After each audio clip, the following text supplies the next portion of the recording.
সুপ্রিয় শিক্ষার্থীবৃন্দ, ধামরাই সরকারি কলেজের পক্ষ থেকে আমি শামিমা ইয়াসমিন, সহকারী অধ্যাপক বাংলা বিভাগ, অনলাইন শ্রেণী কার্যক্রমে সবাইকে স্বাগত জানাচ্ছি।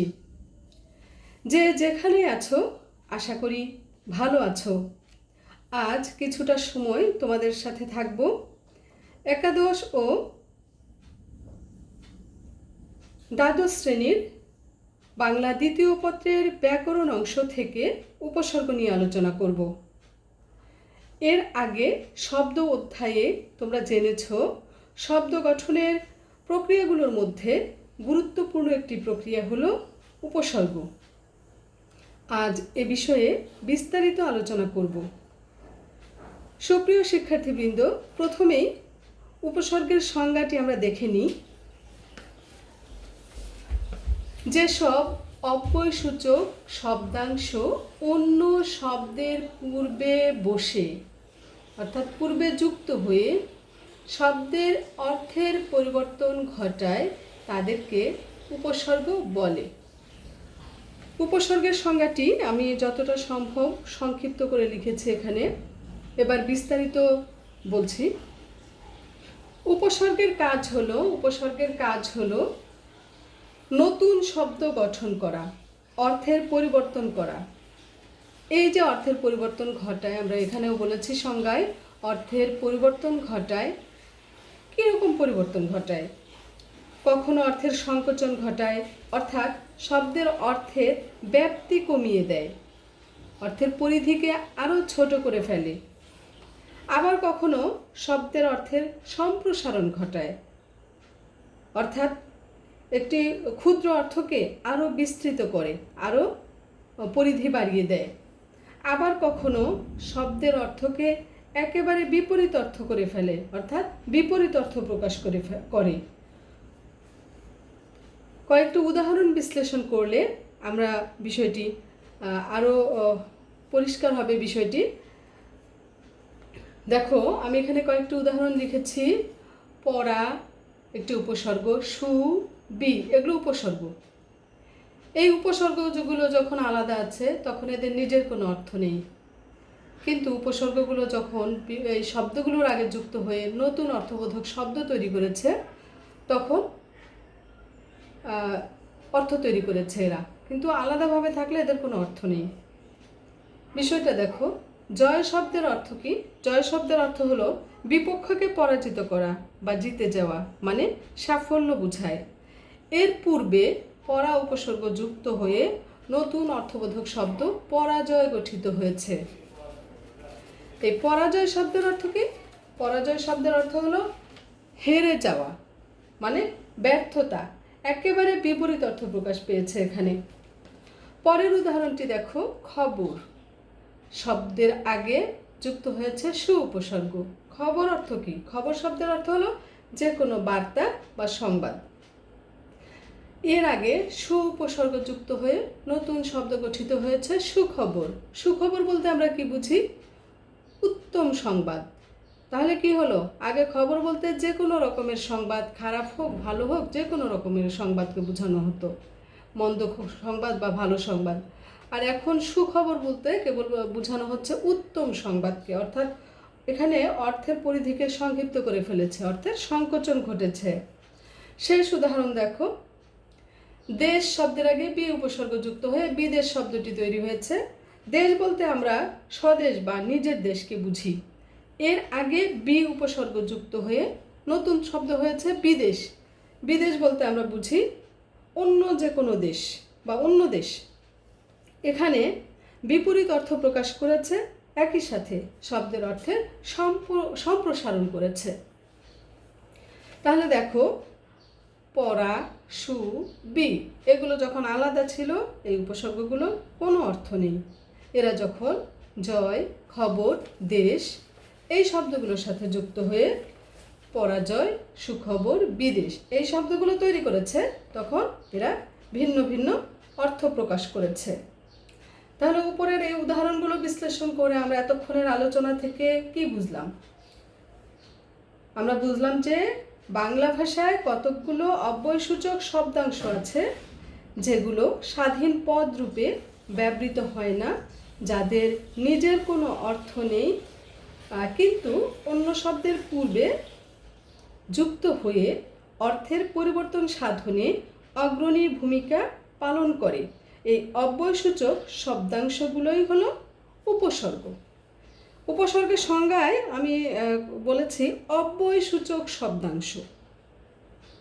এই কথাটা অত্যন্ত গুরুত্বপূর্ণ, এটা মনে রাখবে।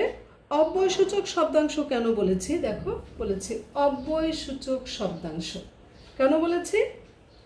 আগে দেখো অব্যয় কি। অব্যয় হলো ন ব্যয়, অর্থাৎ যার কোনো অবস্থাতেই কোনো ব্যয় বা পরিবর্তন নেই, যাকে ভাঙা যায় না, সেগুলো হলো অব্যয়। অব্যয়কে কখনো ভাঙা যায় না, অব্যয়কে ভাঙা যায় না, অব্যয়কে বিশ্লেষণ করা যায় না, অব্যয়ের সাথে কখনো বিভক্তি যুক্ত হয় না, এর অর্থ কখনো পরিবর্তন হয় না। তাহলে অব্যয়ের কাজ কি? বাংলা ভাষায় কি অব্যয়ের প্রয়োজন নেই? অবশ্যই আছে। অব্যয় বাংলা ভাষার শোভাবর্ধন করে, পদের সাথে পদের এবং বাক্যের সাথে বাক্যের সংযোগ বা বিয়োগ ঘটায়। ও, এবং, আর, আবার, যদি, তো, এরকম বহু অব্যয় আছে বাংলা ভাষায়। অপরদিকে দেখো, উপসর্গের নিজের কোনো অর্থ নেই, তেমনই উপসর্গকে ভাঙা যায় না। নিজের কোনো অর্থ নেই, একে ভাঙা যায় না, এর সাথে বিভক্তি বা প্রত্যয় যুক্ত হয় না বলে এদের রূপেরও কোনো পরিবর্তন হয় না। তাহলে কি উপসর্গকে অব্যয়সূচক বলা যায় না? আবার আমি বলেছি অব্যয়সূচক শব্দাংশ। শব্দাংশ কেন বলেছি? শব্দ অর্থাৎ যার অর্থ আছে, অর্থপূর্ণ ধ্বনি সমষ্টি হলো শব্দ। উপসর্গের যেহেতু নিজস্ব কোনো অর্থ নেই, তাই একে শব্দও বলা যাবে না। সেজন্য আমরা কি বলেছি? উপসর্গকে বলেছি অব্যয়সূচক শব্দাংশ। উপসর্গ হলো অব্যয়সূচক শব্দাংশ যা অন্য শব্দের পূর্বে যুক্ত হয়ে শব্দের অর্থের সংকোচন, পরিবর্তন ও সম্প্রসারণ ঘটায়। ওই অব্যয়সূচক শব্দাংশকে উপসর্গ বলে। উপসর্গের প্রয়োজনীয়তা দেখো, বাংলা ভাষায় উপসর্গের বহুবিধ প্রয়োজনীয়তা আছে। উপসর্গ কি করে? প্রথমেই উপসর্গ যে কাজটা করে, নতুন অর্থবোধক শব্দ তৈরি করে, যার ফলে কি হয়? বাংলা ভাষার শব্দভাণ্ডার আরও সমৃদ্ধ হয়, শব্দের অর্থের পূর্ণতা দান করে। কীরকম? দেখো, ধরো পুষ্টি একটি শব্দ যার নিজস্ব অর্থ আছে, এর আগে যদি পরি উপসর্গটি যুক্ত করি পরিপুষ্টি, তাহলে অর্থের পূর্ণতা দান করলো। শব্দের অর্থের পরিবর্তন ঘটায়, আমরা এর আগে উদাহরণগুলো বিশ্লেষণ করে দেখেছি। নিজের কোনো অর্থ নেই বা নিজে কোনো অর্থ প্রকাশ করে না, কিন্তু অন্য শব্দের পূর্বে যুক্ত হয়ে বিশেষ অর্থ প্রকাশ করেছে। উদাহরণগুলো বিশ্লেষণ করে আমরা এই বৈশিষ্ট্যগুলো দেখেছি, এগুলো পেয়েছি। এগুলোকে উপসর্গের বৈশিষ্ট্যও বলা যায়। উপসর্গের আরও কিছু বৈশিষ্ট্য আছে, সেগুলো হলো উপসর্গের নিজস্ব কোনো অর্থ নেই, স্বাধীনভাবে বাক্যে ব্যবহৃত হতে পারে না, অন্য শব্দের পূর্বে যুক্ত হয়ে নতুন অর্থ প্রকাশ করে বা নতুন অর্থবোধক শব্দ তৈরি করে। এরপর আমরা যাব উপসর্গের প্রকারভেদ। দেখো, উপসর্গ 3 প্রকার। খাঁটি বাংলা উপসর্গ অর্থাৎ দেশি উপসর্গ, যেগুলো বাংলা ভাষায় দেশি উপসর্গ আছে 21টি। তৎসম উপসর্গ অর্থাৎ সংস্কৃত উপসর্গ, যেগুলো বাংলা ভাষায় তৎসম উপসর্গ আছে 20টি। বিদেশি উপসর্গ, বিদেশি উপসর্গগুলো আমরা কিভাবে পেয়েছি দেখো, আরবি, ফার্সি ও ইংরেজি ভাষার অনেক শব্দ বাংলা ভাষায় ব্যাপক প্রচলিত। তোমরা বাংলা ভাষার শব্দের ব্যুৎপত্তিগত শ্রেণী বিভাগে বিদেশি শব্দ পেয়েছো, সেখানে দেখেছো অনেক বিদেশি ভাষার শব্দ আমাদের বাংলা ভাষায় আছে। সেখানে আছে আরবি, ফার্সি ও ইংরেজি ভাষার শব্দ আছে, অনেক প্রচলিত শব্দ আছে। এই উপসর্গের ক্ষেত্রেও এর প্রভাব রয়েছে। এই যে দেখো, খাঁটি বাংলা উপসর্গ আর তৎসম উপসর্গ, এই দুইটা উপসর্গের মধ্যে এই যে 21টা উপসর্গ আর এখানে যে 20টা উপসর্গ, এর মধ্যে 4টা উপসর্গ খাঁটি বাংলাতেও আছে, তৎসম উপসর্গেও আছে। এই 4টা উপসর্গ হলো আ, সু, বি, নি, এই দুইটাতেই আছে। তাহলে আমরা কিভাবে বুঝবো কোনটা খাঁটি বাংলা উপসর্গ আর কোনটা তৎসম উপসর্গ? একটা কথা মনে রাখবে যে বাংলা উপসর্গ সাধারণত এই বাংলা শব্দের পূর্বে যুক্ত হয়, আর তৎসম উপসর্গ সাধারণত তৎসম শব্দের পূর্বে যুক্ত হয়। কয়েকটি উদাহরণ দিয়ে আমি আরেকটু বুঝিয়ে দিচ্ছি। যেমন দেখো, আধোয়া, সুকাজ, বিফল, নীলাজ, এখানে ধোয়া, কাজ, ফল, লাজ, এই শব্দগুলো বাংলা শব্দ। তাই এর আগে যে উপসর্গগুলো আছে আ, সু, বি, নি, এগুলো বাংলা উপসর্গ। আবার দেখো, আকণ্ঠ, সুকর্ম, বিতর্ক, নিমগ্ন, এখানে কণ্ঠ, কর্ম, তর্ক, মগ্ন, এই শব্দগুলো তৎসম শব্দ। তাই এর আগে যে উপসর্গগুলো আছে আ, সু, বি, নি, এই উপসর্গগুলো তৎসম উপসর্গ। বুঝতে পেরেছ? আর বিদেশি উপসর্গগুলো বিভিন্ন শ্রেণীর শব্দের পূর্বে যুক্ত হয়, এটা নিয়ে কোনো সমস্যা নেই। আরেকটু বলছি, এই শ্রেণী বিভাগের ক্ষেত্রে অতি, প্রতি, এই দুটো উপসর্গ তৎসম উপসর্গ। কিন্তু এই অতি, প্রতি বাংলা ভাষায় কখনো কখনো এর স্বাধীন প্রয়োগ হয় আমরা দেখি, এবং এদের অর্থ থাকে, তখন এগুলোকে উপসর্গ বলা যাবে না। অতি, প্রতি যখন অন্য শব্দের পূর্বে যুক্ত হয়ে নতুন অর্থবোধক শব্দ তৈরি করবে, তখন এরা উপসর্গ। এরপর একটি প্রশ্ন তোমরা সবসময় পেয়ে থাকো, সেটি হচ্ছে উপসর্গের অর্থবাচকতা নেই কিন্তু অর্থ দ্যোতকতা আছে। উদাহরণসহ বিশ্লেষণ করো বা আলোচনা করো, এরকম মন্তব্যটি বুঝিয়ে লেখো, এরকম প্রশ্ন তোমাদের পরীক্ষায় থাকে।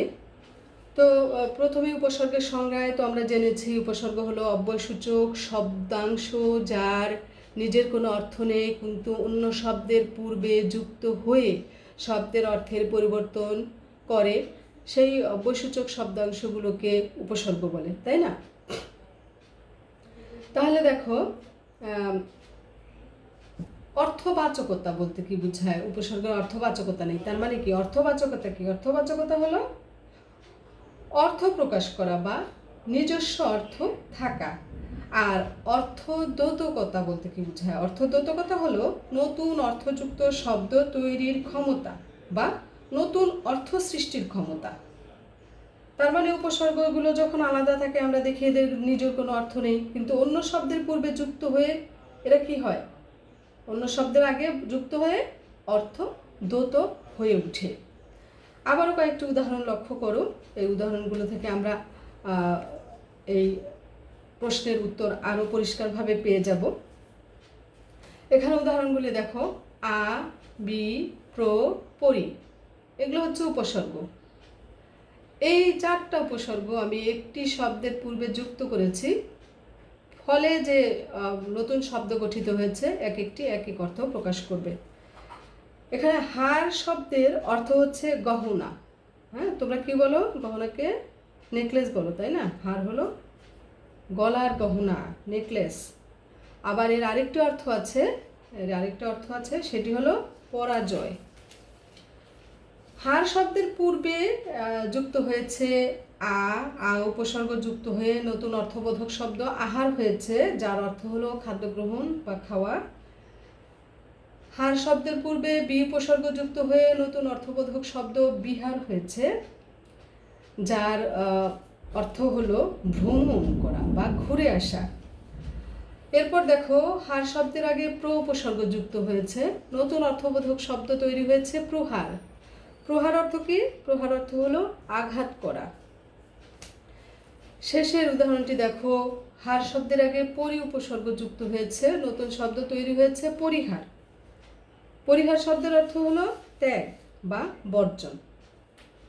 আরও উদাহরণ দেওয়া যায়, হারের আগে যদি আমরা উপসর্গ যোগ করি তাহলে কি হবে?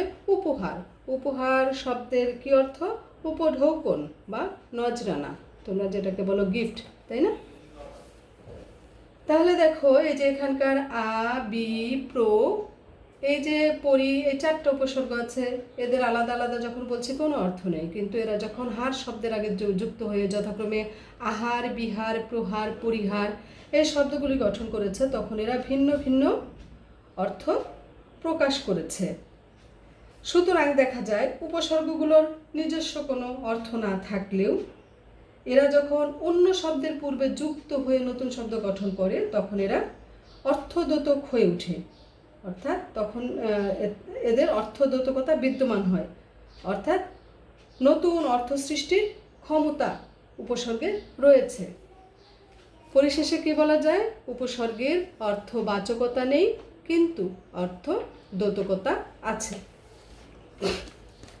সুপ্রিয় শিক্ষার্থীবৃন্দ, আশা করি বুঝতে পেরেছ। আজ এ পর্যন্তই। কথা হবে অন্য কোনো দিন, অন্য কোনো টপিক নিয়ে আবারও হাজির হব তোমাদের সামনে। সে পর্যন্ত তোমরা ভালো থেকো, অবশ্যই ঘরে থেকো, সুস্থ থেকো। আল্লাহ হাফেজ।